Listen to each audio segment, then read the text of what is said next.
Assalamualaikum warahmatullahi wabarakatuh. Waalaikumsalam warahmatullahi wabarakatuh. Selamat datang di podcast terbaru kami.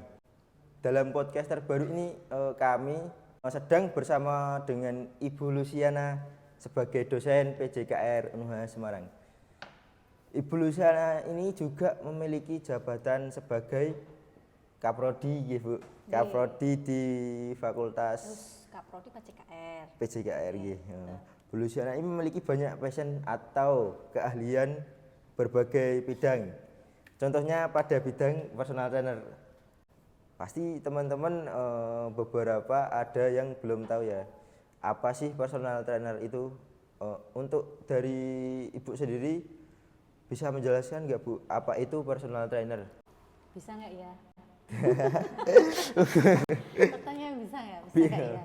Bisa ya, bisa nggak gitu. Oke, saya kasih salam dulu ya kepada teman-teman dan pemirsa yang ada di sana. Assalamualaikum warahmatullahi wabarakatuh. Terima kasih atas undangan yang sudah diberikan kepada Bu Luciana gitu ya. Tema yang diberikan kepada saya itu tema personal trainer. Personal trainer. Ya. Saya tidak banyak, Mas. Tidak banyak. Apa tadi? Apa yang disampaikan Mas tadi? Banyak. Banyak passion atau masa enggak? Ya, sesuai kemampuan aja. Gitu, sesuai kemampuan saya gitu. Kebetulan saja di tahun 2001, Mas. 2001 sudah menjadi personal trainer. Dari 2001 itu, Bu? Iya, lama. saya 2001 sudah menjadi personal trainer. Pertama saya menjadi personal trainer itu di Jakarta, tepatnya di Clarks Fitness Center yang berada di Jalan Jenderal Sudirman, Jakarta, ya, di tahun 2001. Kemudian di tahun 2002, udah lahir belum? Belum. 2023 apa 2023? 2003 saya, Bu. 2002 belum lahir ya. 2002 saya di Jakarta melanjutkan pindah ke Quantum Athletic Club ya. Itu yang ngajar di Jakarta itu, Bu? Ya, ngajar di Jakarta juga masih sama. Kalau di Quantum itu tepatnya di Kuningan. Kuningan, Jawa Barat. Jalan Kuningan. Oh, Jalan Kuningan. Jalan Kuningan yang ada di Jakarta. Oh. Pusat ya, kalau masuknya di Jakarta Pusat kalau tidak salah. Awal di Quantum itu karir saya mulai. Karena di situ memang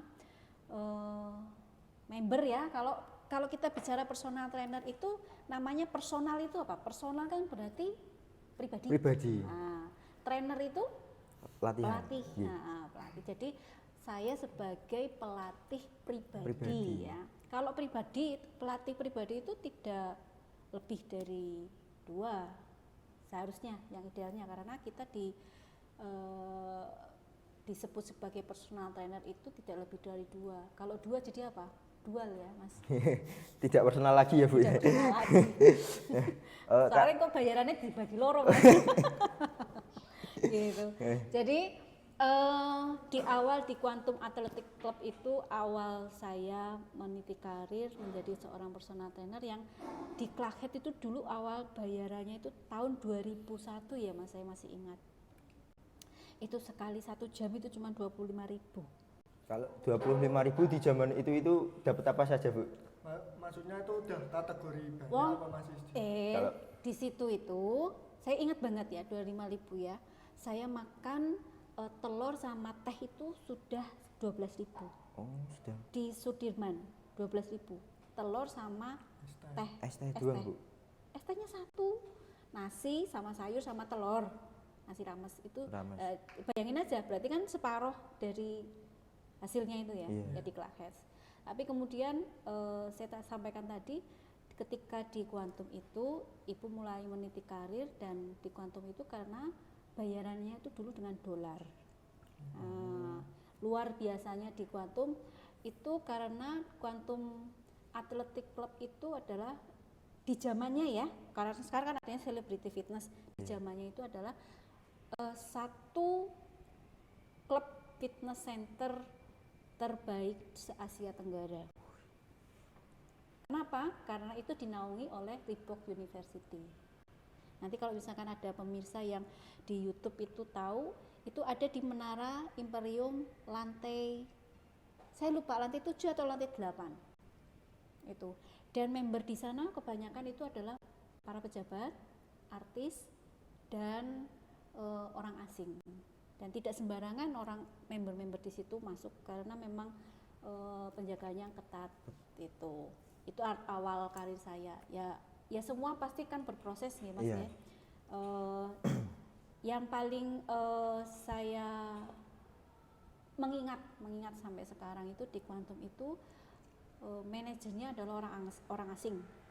Manajernya orang asing. Ya, bayarannya orang asing, yang bayar juga dolar. Jadi bukan menggunakan rupiah waktu itu.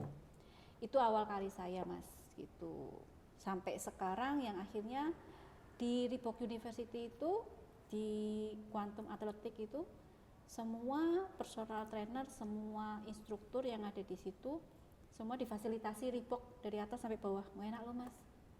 Mewah berarti ya. Dan itu juga saya tidak menyangka sama sekali bisa masuk di situ ya, itu rezeki ya.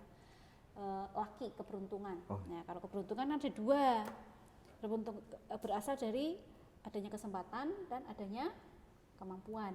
Nah, kalau ada kemampuan aja nggak ada kesempatan, bukan beruntung namanya. Nah, salah ada satu aja bukan beruntung namanya, itu ya.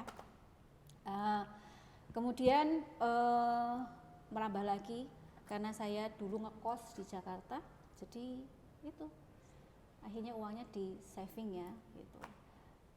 Kenaikan salary dari fitness 1 dengan fitness yang ini, yang di Quantum itu cukup signifikan itu. Cuma memang kerjanya harus ekstra terlebih harus bisa bahasa Inggris itu. Gitu Mas. Awalnya Bu Luciana. Kalau Ibu Luciana itu melatih di segala usia atau tertentu saja Bu? Misal anak muda, anak kecil gitu. Atau orang tua? Ya kebetulan saja loh nggih, kebetulan saja. Waktu kecil saya atlet renang. SD atlet renang, SMP saya atlet voli, SMA saya atlet kempo. Tahu tak? Bela diri kempo namanya, hampir mirip dengan taekwondo. Nah, terus waktu kuliah S1 Bu Luciana ambilnya tenis lapangan sama aerobik. Bingung toh? Bingung rak? Terus boleh duitnya kan? Ya tapi semua itu adalah saya bersyukur saya mampu aja ya. Dan semua yang saya miliki, yang diberikan oleh Tuhan Yang Maha Kuasa, saya manfaatkan untuk orang lain juga. Ya meskipun juga manfaat oleh saya ya, saya dapat duitnya Mas ya. Masa orang bayaran ya Mas ya? Belum rak, kerja orang bayaran? Ya di mana-mana enggak ada yang mau sih Bu. Ya kalau memang masih fresh graduate ya enggak apa-apa gitu. Tadi pertanyaannya apa Mas? Saya jadi lupa. Yang kedua itu ya, yang usia segala usia. Okay. Jadi member saya Mbak Marsanda. Nanti kalau Marsanda lihat sama Ferdi Hasan. Marsanda yang artis itu Bu? Iya. Oh. Marsanda waktu itu di Quantum tuh Marsanda masih usia SD kelas 6 apa SMP kelas 1 saya lupa. Masih jadi main film apa gitu. Terus Ferdi Hasan, presenter, ganteng orangnya Mas Ferdi Hasan, ganteng orangnya. Saya kalau nggak salah ini ya, masih ada di Instagram saya, pernah ngechat Ferdi Hasan apa siapa, saya lupa gitu. Tapi artis ya Bu ya? Artis, ya. Dan itu saya mensyukuri bahwa ternyata ya benar Ferdi Hasan. Mensyukuri bahwa ternyata di tempat baru itu saya harus berjuang, harus belajar. Berjuangnya itu belajar bahasa Inggris. Akhirnya tuh mau tidak mau belajar anatomi, ya toh? Iya. Harus belajar fisiologi, harus belajar PPC, pencegahan. PPC itu apa Bu? Pencegahan pada cedera. Pertolongan pencegahan cedera. Itu kemudian yaitu banyak yang hanya di situ saya belajar, karena di tempat itu di Quantum Athletic Club itu banyak orang yang mempercayakan saya untuk menjadi trainernya. Itu masih kecil saya Mas, masih ingusan. Umur masih 23. Gitu. Kalau Bu Lucy itu katanya dulu pernah kuliah di luar negeri Bu. Kok dengar-dengar pernah gitu? Kalau ini. Kuliah? Iya. Belajar maksudnya belajar di luar negeri atau apa gitu? Itu tadi di Reebok University. Ya. Jadi di Quantum Athletic Club itu adalah naungan dari Reebok University dari USA. Nah, di situ kami sebagai personal trainer yang di situ itu dikirimnya tuh di Singapura. Nah, ya, Reeboknya di Singapura. Nah, kemudian nanti mendapat sertifikat. Nah, itu yang menjual dan memberikan harga. Saya terima kasih sama Reebok University dan saya juga terima kasih kepada Quantum Athletic Club. Ya prosesnya pasti nggak semulus itu ya Mas ya. Gitu. Ya, semua pasti ada lika-likunya. Saya mengucapkan terima kasih banyak ke Quantum. Saya enggak tahu, saya kadang kalau ke Jakarta aku pengen ke situ, tapi katanya sudah tidak lagi menjadi Quantum Athletic Club, sudah nggak ada. Dengar-dengar saja sih, saya belum tahu. Saya kepengen membuktikan itu. Sekarang yang ramai itu adalah celebrity fitness. Gitu. Yang kayak Raffi Ahmad gitu ya Bu ya kalau sekarang? Belum sampai situ. Dulu terus lagi saya mungkin anaknya istrinya Taufik Hidayat. Siapa namanya Mbak siapa? Istrinya Taufik Hidayat itu salah satu customer saya juga, member saya juga di Quantum. Dulu bapaknya masih menjadi gubernur Sutioso ya. Itu salah satu member saya juga itu. Kalau datang sukanya ibunya tuh sukanya gini, Mbak jangan ngomong bahasa Indonesia, ngomong ngapak aja Banyumas gitu. Senangannya nanggep saya jadi dan itu dia Mas, kita perlu belajar dari orang-orang yang hebat karena orang-orang hebat akan mempengaruhi hebatnya kita juga. Memotivasi diri kita ya. Betul, self motivation ya. Kalau boleh tahu nih Ibu kan sendiri kan berkesibukan sebagai dosen ya Bu. Nah itu Bu Lucy mengelola waktunya gimana ya Bu dengan personal trainer itu? Manajemen ya manajemen waktunya. Jadi saya terbiasa dari kecil Mas.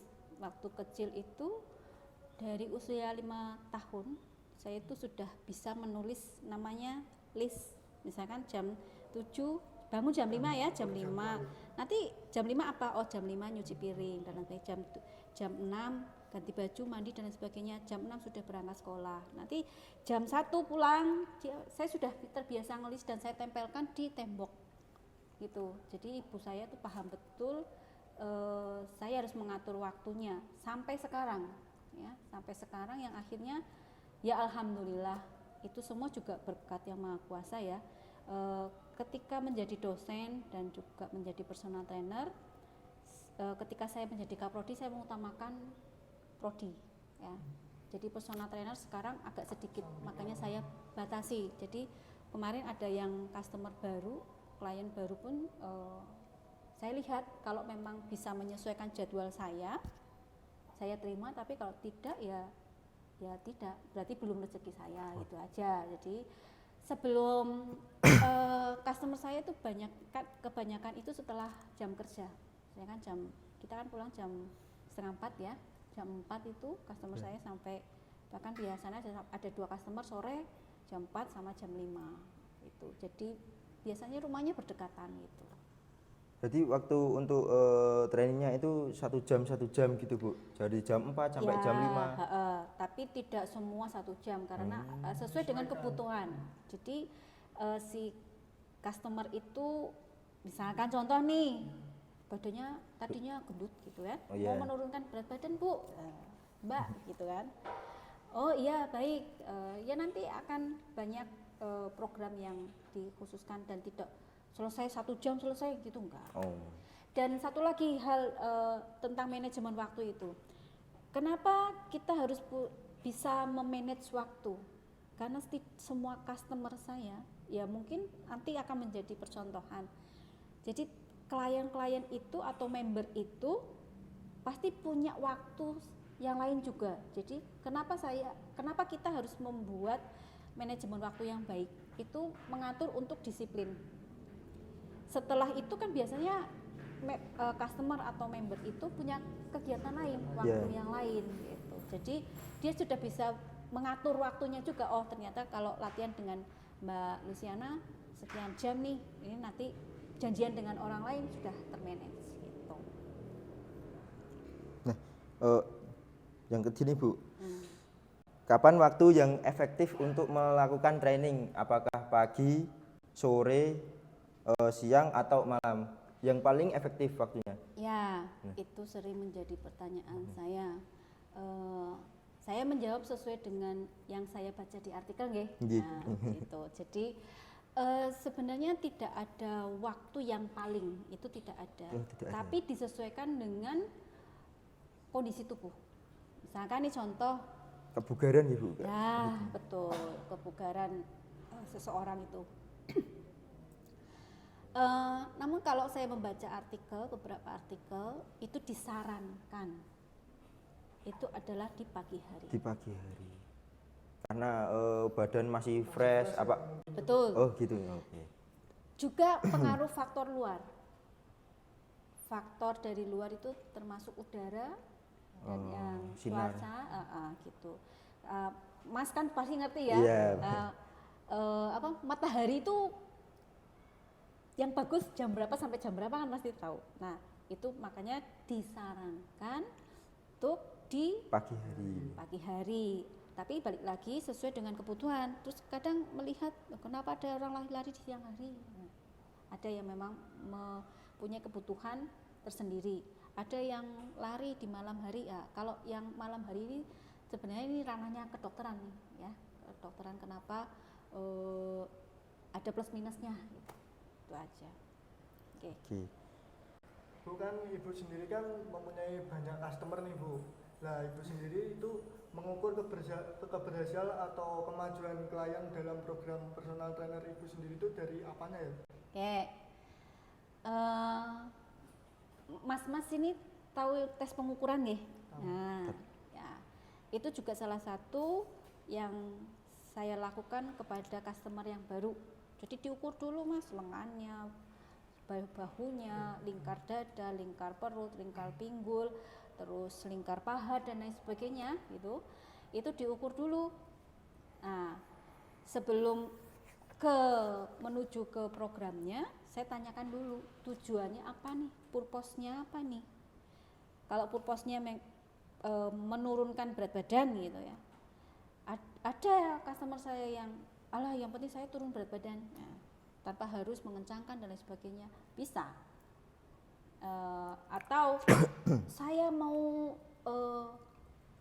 turun berat badan, tapi ini saya jangan terlalu besar. Biasanya kalau cewek kan ada ya yang nggak mau terlalu besar di lengan, atau cuman mau dikurusin saja ya Bu ya. Dikurusin aja atau mau di shaping, namanya shaping, di kencang-kencang ini itu bisa.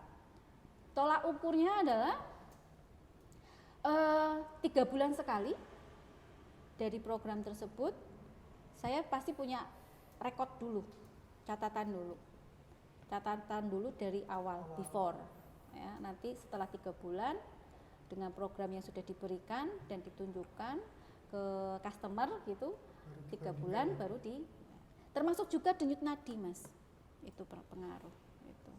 Jadi ada kejadian-kejadian lucu nggak sih Bu ketika Ibu sedang melatih gitu? Banyak. Contohnya apa nih Bu? Yang pertama yang paling lucu lah menurut Ibu. Gitu. Kalau paling lucu kadang saya sendiri. Oh, sendiri. Saya sendiri kadang kalau customer sedang apa gitu, saya tiba-tiba mungkin banyak pikiran gitu ya, itu tadi ya, banyak pikiran. Mungkin kadang mau mengerjakan apa, hitungannya berapa. Loh Mbak, tadi itu udah 2 loh, kok 2 lagi gitu. Saya salah hitung. Jadi double gitu. Jadi double, terus aku kok jadi banyak sekali ini. Kok tadi udah set kedua loh, kok ini set kedua lagi. Apa ya toh Ci, saya bilang gitu.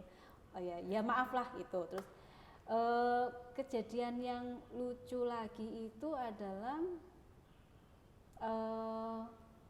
ketika di sini di Semarang, justru customer saya yang di Semarang. Jadi ada pernah kejadian itu saya salah customer.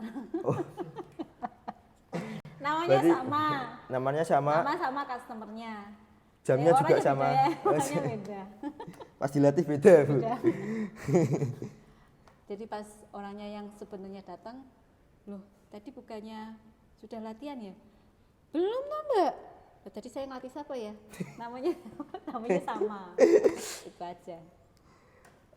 Ngomong-ngomong kalau soal berat badan tadi ya Bu, kalau lari-lari memakai jaket yang jas itu, Sauna itu. Oh iya, itu apakah bisa Bu?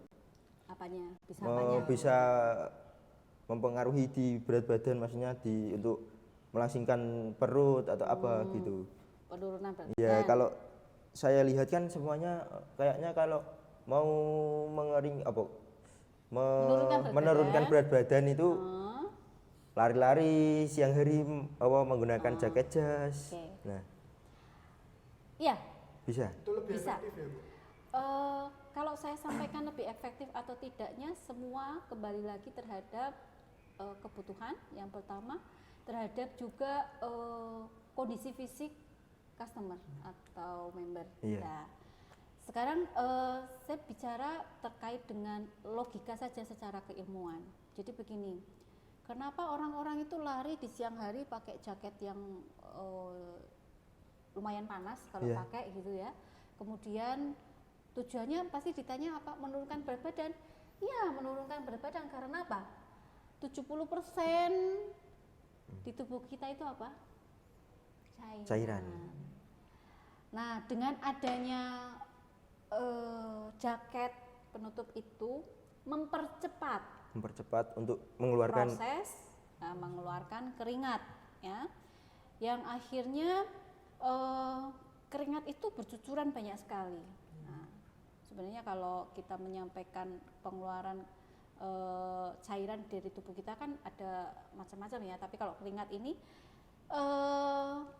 keringat itu yang akhirnya keluar dan kemudian yang tadi 70% itu berkurang apa enggak gitu kira-kira? Ya berkurang. Ya, akhirnya keluar. berat badan jadi berkurang.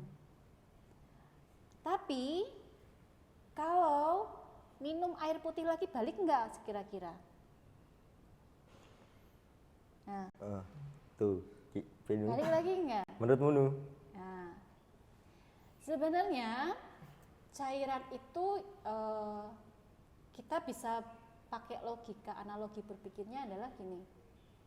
Keringat itu setengah gelas. Kita minum setengah gelas. Sama? Sama. Kalau keringat itu 1 gelas, tapi kita minumnya setengah gelas, berat badan turun enggak? Turun. Turun. Hanya saja kan karena kita itu kan nggak boleh dehidrasi. Ya. Itu adalah cara untuk mempercepat proses mengeluarkan keringat, itu aja. Jadi jangan sampai berpikiran bahwa saya sudah lari-lari dengan ini, terus akhirnya dia minum banyak, apalagi minum yang berion ya, kayak Pocari Sweat dan sebagainya. Itu sebenarnya Pocari Sweat memang untuk menggantikan ion-ion yang telah hilang. Iya. Tapi sebaiknya begini, melakukan riset. Nah, kalau yang di luar sana memang banyakkan hari itu juga turun berat badan. Iya, betul. Cuman kalau habis lari-lari gitu, kalau minum es juga percuma ya Bu, kalau minumnya es. Ya, betul. Es teh masih. Apalagi gula ya. Habis lari-lari terus lapar, burger malah masuk. Makanya malah jadi banyak ya. Nah ini kan Bulusi kan kadang kan jenuh tuh Bu. Ketika sebagai dosen dan personal trainer kan kadang ada jenuhnya juga Bu. Nah itu Bulusi menemukan waktu untuk menikmati hobi atau aktivitas rekreasi di tengah kesibukan Ibu sendiri bagaimana ya? Ya, saya senang kalau ada pertanyaan seperti ini. Karena ini apa? Teman-teman harus menyadari bahwa you have to love your myself. Artinya Bu? Artinya dengan pertanyaan itu harus bisa memahami bahwa kita harus mencintai diri kita sendiri. Mencintai diri kita sendiri. Sebelum mencintai orang lain, kita harus mencintai diri kita sendiri. Bagaimana kita bisa mencintai orang lain kalau kita sakit-sakitan? Iya. Ya kan? Bagaimana kita bisa mencintai orang lain kalau kita sendiri tidak diurus? Nanti nggak good looking dong, gitu kan? Ya, kebetulan saja dan memang dari kecil saya hobi itu kalau nggak volley, renang. Dan sekarang ketika sudah mengenal jadi personal trainer, saya lebih love berangkat ke gym. Nah, terkadang maaf ya Pak Dekan, terkadang saya nggak izin karena mungkin manusia pasti punya titik jenuh. Iya. Ya? Kadang Bekerja ada orang zaman terus. sekarang tingkat dewa ya Mbak ya. Wah jenuh tingkat dewa. Apa yang harus Anda lakukan? Refreshing. Refreshing setiap orang berbeda-beda. Kalau refreshing saya satu, nonton sama suami di bioskop. Makan sama suami di bioskop itu buat saya sudah refreshing. Kadang handphone memang saya silent dan tidak saya aktifkan karena memang saya mau refreshing. Yang namanya refreshing itu kalau dikit-dikit lihat handphone, aduh pusing lagi deh. Nah, terus saya selalu minta izin. Kalau dulu belum punya suami, saya selalu nge-gym sama renang, aerobik. Kalau Senam. sekarang lebih bersama suami ya Bu? Mbak, kalau enggak sekarang juga. nge-gymnya sendiri, cuman pamit aja sama Enggak, suami. maksudnya refreshingnya. Oh, refreshingnya. Ya kalau saya dengan suami yang sama-sama hobinya tuh nonton bioskop. Jadi perginya yang berdua sama suami, refreshingnya ya nonton. Tapi kalau nge-gym, renang itu enggak sendiri. Oh, sendiri. Yang penting ada izin dari suami gitu. Sebagai seorang personal trainer, apa panduan atau tips sederhana yang bisa Bulusi bagikan kepada teman-teman untuk meningkatkan kebugaran mereka? Pinter ya? Kamu nyontoh siapa Mas? Pertanyaannya pinter ya, bagus sih. Hah? Oke, just ya. Hai kaum muda, kaum milenial, generasi Z, saya akan memberikan tips ya untuk kalian. Yang pertama aja, lawan mager. Yang pertama dulu, saya percuma kalau misalkan menyampaikan tipsnya begini kalau Orangnya mager ya Bu? Rebahan terus gitu ya. rebahan ya. Lawan rebahan, kurangi gadget. Perbanyak olahraga, perbanyak aktivitas fisik. Panduan, kalau panduan saya tidak pernah melakukan panduan, tapi saya selalu percaya bahwa hal kecil apapun yang baik untuk diri kita, mengolah ya, itu akan membuahkan hasil dan akan terbiasa.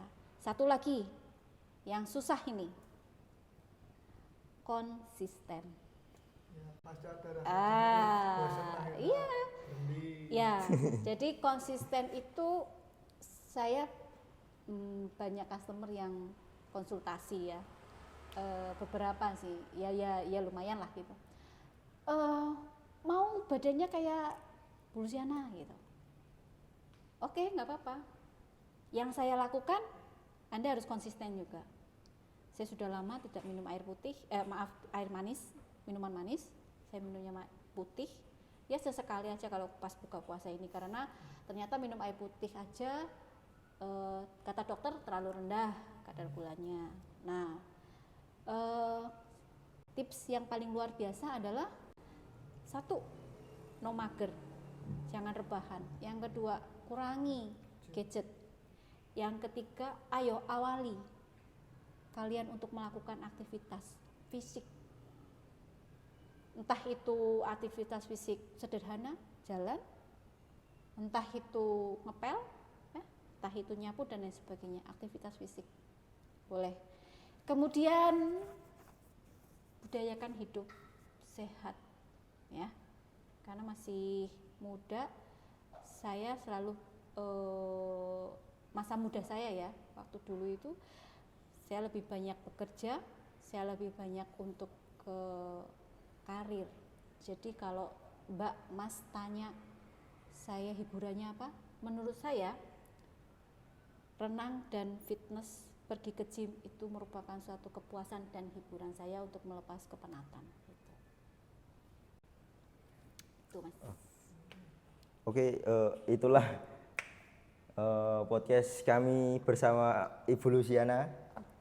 Sekiranya ada yang tutur kata yang salah, mohon maaf yang sebesar-besarnya. Wassalamualaikum warahmatullahi wabarakatuh. Waalaikumsalam warahmatullahi wabarakatuh. Terima kasih, Bu.